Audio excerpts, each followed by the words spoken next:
If your gas cylinder is empty or not available, don't worry, you can still make a yummy breakfast which is very quick to make. Today I am making simple microwave upma, easy, fast and no stove required. Quick tip before we start, if you like soft mushy upma, use 3 times the water. If you prefer it slightly grainy, double the water is enough. Start by adding half a cup of rava to a microwave safe bowl and microwave it for about 2 minutes.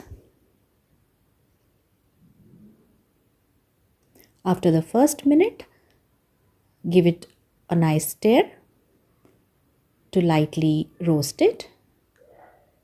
Once mixed well, microwave for the rest of the 1 minute. This step is very important to get the final texture of the upma perfectly well. Meanwhile, you can also chop the veggies and keep them ready. I am using onion, carrot and a green chilli. You can also use green peas or any of your other favorite vegetables in the upma.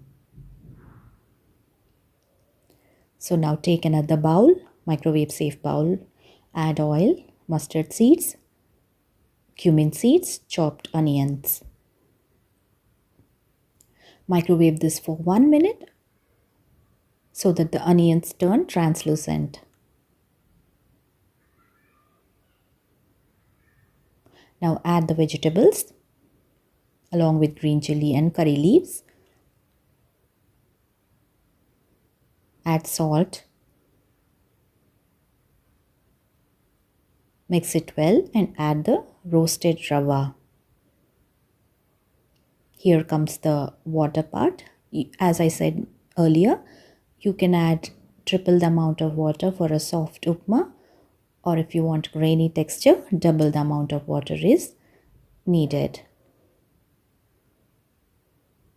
I'm going for the soft version. So whatever cup I have used to measure my rava, I am adding 3 times the amount of water with the same cup. After giving it a nice mix, cover and microwave for about 3 minutes until the rava cooks and the upma turns soft and fluffy. You can top it with ghee, roasted peanuts, grated coconut or a squeeze of lemon.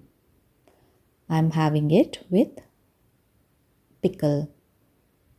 And your microwave quick upma is ready. Perfect when you can't use the gas stove. Try this recipe if you have a microwave and let me know how it turned out. Thanks for watching.